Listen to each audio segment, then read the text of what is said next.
ಹರೇಕಳ ಗ್ರಾಮ ಪಂಚಾಯತ್ನ ನೂತನ ಕಟ್ಟಡ ಗ್ರಾಮಸೌಧಕ್ಕೆ ಶಿಲಾನ್ಯಾಸ ಕಾರ್ಯಕ್ರಮವು ಹರೇಕಳದ ಉಲ್ಲಾಸನಗರದಲ್ಲಿ ನಡೆಯಿತು. ಹರೇಕಳದ ಉಲ್ಲಾಸನಗರದಲ್ಲಿ ನಿರ್ಮಾಣವಾಗಲಿರುವ ಗ್ರಾಮಸೌಧಕ್ಕೆ ಶಾಸಕ ಯುಟಿ ಖಾದರ್ ಅವರು ಶಿಲಾನ್ಯಾಸಗೈದರು. ನಂತರ ಮಾತನಾಡಿದ ಅವರು, ಮಾದರಿ ಗ್ರಾಮ ಯಾವುದು ಎನ್ನುವ ಪ್ರಶ್ನೆ ಬಂದಾಗ ಹರೇಕಳದ ಹೆಸರು ಬರುವಂತೆ ಮಾಡುವುದು ನಮ್ಮ ಗುರಿ. ಮುಂದಿನ ಅಭಿವೃದ್ಧಿಗೆ ಎಷ್ಟು ಅನುದಾನ ಬೇಕೋ ಅದನ್ನು ತರಲಾಗುವುದು. ಅಸಾಧ್ಯ ಎನಿಸಿದ ಸೇತುವೆ ನಿರ್ಮಾಣ ಹಂತದಲ್ಲಿದ್ದು ಉಳ್ಳಾಲ ತಾಲೂಕು ರಚನೆ ಮಾಡಲಾಗಿದೆ. ಮುಂದಕ್ಕೆ ಸಣ್ಣ ಆಸ್ಪತ್ರೆ ನಿರ್ಮಾಣ ಆಗಲಿದ್ದು ಜಮೀನು ಗುರುತಿಸುವ ಕೆಲಸ ನಡೆಯುತ್ತಿದೆ ಎಂದು ಹೇಳಿದರು. ಪ್ರತಿಯೊಂದು ಗ್ರಾಮದ ಸಂಪೂರ್ಣವಾದ ಅಭಿವೃದ್ಧಿ ಆಗಬೇಕಾದ್ರೆ ಮತ್ತು ಜನಸಾಮಾನ್ಯರಿಗೆ ಸರ್ಕಾರದ ಎಲ್ಲ ಸವಲತ್ತುಗಳು ಕಾಲ ಬುಡಕ್ಕೆ ಸಮರ್ಪಕ ಮುಟ್ಟಬೇಕಾದ್ರೆ ಸಮರ್ಪಕವಾದ ನಮಗೆ ಗ್ರಾಮ ಪಂಚಾಯತ್ ಅತಿ ಅಗತ್ಯ. ಅದಕ್ಕೆ ಬೇಕಾಗಿ ಉತ್ತಮವಾದ ಅಧಿಕಾರಿಗಳು, ಉತ್ತಮವಾದ ಅಧ್ಯಕ್ಷ ಸದಸ್ಯರು ಎಲ್ಲರೂ ಇದ್ರೂ ಕೂಡ, ಸಿಬ್ಬಂದಿ ವರ್ಗ ಇದ್ರೂ ಕೂಡ ಸಮರ್ಪಕ ಕೆಲಸ ಮಾಡಬೇಕೆ ಸುಸಜ್ಜಿತವಾದ ಕಟ್ಟಡವು ಕೂಡ ಬಹುಶಃ ಅತಿ ಅಗತ್ಯವಾದಂಥದ್ದು. ಆದ ಕಾರಣ ಹರೇಕಳ ಗ್ರಾಮದಲ್ಲಿ ಇದೀಗ ಉತ್ತಮವಾದ ಸ್ಥಳದಲ್ಲಿ ಉತ್ತಮವಾದ ಸುಸಜ್ಜಿತವಾದ ಇವತ್ತು ಕಟ್ಟಡ ತಲೆ ಎತ್ತಿ ನಿಂತಿದೆ. ಅದರ ಪ್ಲಾನ್ ಎಲ್ಲ ಬಹಳ ಅಚ್ಚುಕಟ್ಟಾಗಿ ಅಧ್ಯಕ್ಷರು ಮುಸ್ತಫರ್ ಎಲ್ಲ ಸದಸ್ಯರೆಲ್ಲ ಸೇರಿಕೊಂಡು ಅಧಿಕಾರಿಗಳು ಸೇರಿಕೊಂಡು ಬಹಳ ಅಚ್ಚುಕಟ್ಟಾಗಿ ಆಗಾಗ ಅದನ್ನು ಕರೆಕ್ಷನ್ ಮಾಡಿ ಬಹಳ ಅಚ್ಚುಕಟ್ಟಾಗಿ ಬಹಳ ಸುಂದರವಾಗಿ ಮಾಡಿದ್ದಾರೆ. ಇಷ್ಟು ಮಾತ್ರ ಅಲ್ಲ, ಇದಕ್ಕೆ ಇನ್ನಷ್ಟು ಬೇಕಾದ ಸೌಂದರ್ಯಗೊಳಿಸಿ ನಮ್ಮೆಲ್ಲರ ಉದ್ದೇಶ, ನಿಮ್ಮ ಅಧ್ಯಕ್ಷರ ಉಪಾಧ್ಯಕ್ಷರೆಲ್ಲ ಇದಕ್ಕೆ ಶ್ರಮಪಟ್ಟ ಪ್ರತಿಯೊಬ್ಬರ ಉದ್ದೇಶ ಇಡೀ ರಾಜ್ಯದಲ್ಲಿ ಯಾರಾದರೂ ಒಂದು ಮಾಡೆಲ್ ಆಗಿ ಒಂದು ಗ್ರಾಮ ಪಂಚಾಯತ್ ನೋಡ್ಬೇಕಿದ್ರೆ ಅದು ಹರೇಕಳಕ್ಕೆ ಬಂದು ನೋಡುವಂತ ವಾತಾವರಣ ನಿರ್ಮಾಣ ಮಾಡೋದೇ ನಮ್ಮ ಗುರಿ. ಅದಕ್ಕೆ ಬೇಕಾಗುವಂತ ಎಲ್ಲ ಯೋಜನೆ ಸಿದ್ಧಪಡಿಸಿಕೊಂಡು ಆ ರೀತಿಯ ಒಂದು ಗ್ರಾಮ ಪಂಚಾಯತ್ ನಿರ್ಮಾಣ ಮಾಡಲಿಕ್ಕೆ ಬಹುಶಃ ನಾವೆಲ್ಲರೂ ಕೂಡ ಮುಂದೆ ಹೋಗೋದ ಕೆಲಸ ನಾವು ಮಾಡುವ. ಫರೀದ್ ನಗರ ರಿಫಾಯಿಯಾ ಜುಮಾ ಮಸೀದಿಯ ಖತೀಬ್ ಸರ್ಫುದ್ದೀನ್ ತಂಗಲ್ ಅಲ್ ಹೈದ್ರೂಸಿ ಮುಖ್ಯ ಅತಿಥಿಯಾಗಿ ಮಾತನಾಡಿ, ಭಾರತದ ಭೂಮಿ ಎಲ್ಲಾ ಧರ್ಮೀಯರಿಗೆ ಆಶ್ರಯ ನೀಡಿ ಸಮನಾಗಿ ಕಂಡಿದ್ದು ಜನ್ಮಭೂಮಿ ನಮಗೆ ತಾಯಿತ್ತಂತೆ. ಅದೇ ರೀತಿ ಪಂಚಾಯತ್ ಕಚೇರಿಯು ಗ್ರಾಮದ ನೆರಳಾಗಿ ಅಭಿವೃದ್ಧಿ ಮತ್ತು ಸೌಹಾರ್ದತೆಯ ತಾಣವಾಗಿದೆ. ಇಲ್ಲಿ ರಾಜಕೀಯ, ಜಾತಿ, ಧರ್ಮ ಭೇದವಿಲ್ಲದೆ ಜನರ ಸೇವೆಗೆ ಆದ್ಯತೆ ನೀಡಬೇಕು ಎಂದು ಅಭಿಪ್ರಾಯಪಟ್ಟರು. വിദ്യാഭ്യാസ പ്രവർത്തനങ്ങളിൽ സ്കൂളുകൾ സംബന്ധമായിട്ടും അതേപോലെ തന്നെ ദേവസ്ഥാന, ചർച്ച്, ഇതിൻ്റെയൊക്കെ വലിയ ഉത്തരവാദിത്തമുള്ള നേതാക്കന്മാർ നമ്മുടെ ഈ വേദിയിലുണ്ട്.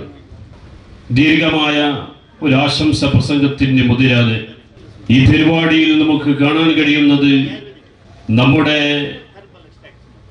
ഈ രാജ്യത്തിനോടുള്ള, ഈ ജനിച്ചു വീണ നമ്മുടെ മണ്ണിനോടുള്ള സ്നേഹമാണ്.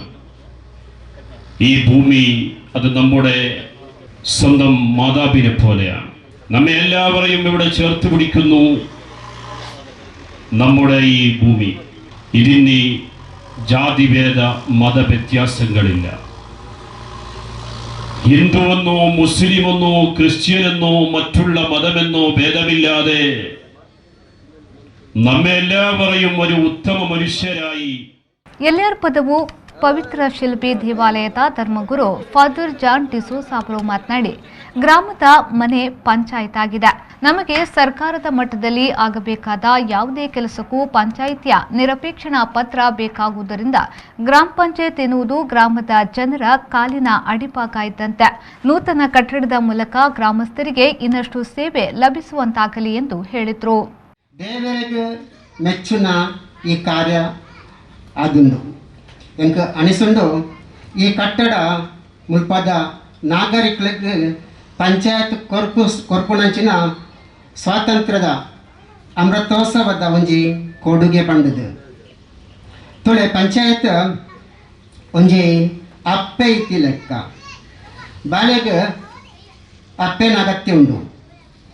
ಬಾಲೆದ ಆರೈಕೆ ಮಲ್ಪೆರ ಜಕುಲ್ನ ನಿಜವಾಯಿನ ಅಗತ್ಯಲೆಗೆ ಅಯ್ನು ಪೂರೈಸ್ತಾರ ಅಪ್ಪೆ ಬೋಡೆ ಬೋಡು. ಪಂಚಾಯತ್ ಹಿಡ್ದು ತಿಕ್ಕುನ ಸೇವೆ ಒಂಜಿ ನರಮನೆಗೆ ಆಯನ ಬಾಲ್ಯಾವಸ್ಥೆಡು ಬೋಡೈನ ಸೇವೆಗೆ ಸರಿ ಮಲ್ಕೊಳ್ಳಿ, ತುಲನ ಮಲ್ಕೊಳ್ಳಿ.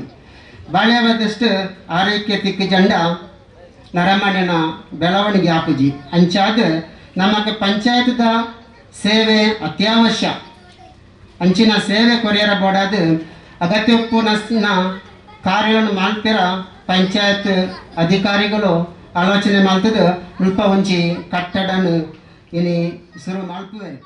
ಈ ಸಂದರ್ಭದಲ್ಲಿ ತಾಲೂಕು ಪಂಚಾಯತ್ನ ಮಾಜಿ ಸದಸ್ಯ ಮುಸ್ತಫಾ ಮಲರ್, ಹರೇಕಳ ಗ್ರಾಮ ಪಂಚಾಯತ್ ಅಧ್ಯಕ್ಷ ಬದ್ರುದ್ದೀನ್, ಹರೇಕಳ ಗ್ರಾಮ ಪಂಚಾಯತ್ ಅಧ್ಯಕ್ಷ ಬದ್ರುದ್ದೀನ್, ಉಪಾಧ್ಯಕ್ಷೆ ಕಲ್ಯಾಣಿ, ಪದ್ಮಶ್ರೀ ಪುರಸ್ಕೃತ ಹರೇಕಳ ಹಾಜಪ್ಪ, ಶ್ರೀ ಅರ್ಧನಾರೀಶ್ವರ ದೇವಸ್ಥಾನದ ಕಾರ್ಯಾಧ್ಯಕ್ಷ ಮೋಹನ್ ದಾಸ್ ರೈ ದೆಬ್ಬೇಲಿಗುತ್ತು, ತಾಲೂಕು ಪಂಚಾಯತ್ ಕಾರ್ಯನಿರ್ವಹಣಾಧಿಕಾರಿ ನಾಗರಾಜ್ ಜಿ ಹರೇಕಳ, ಪಂಚಾಯತ್ ಸದಸ್ಯರು ಉಪಸ್ಥಿತರಿದ್ದರು.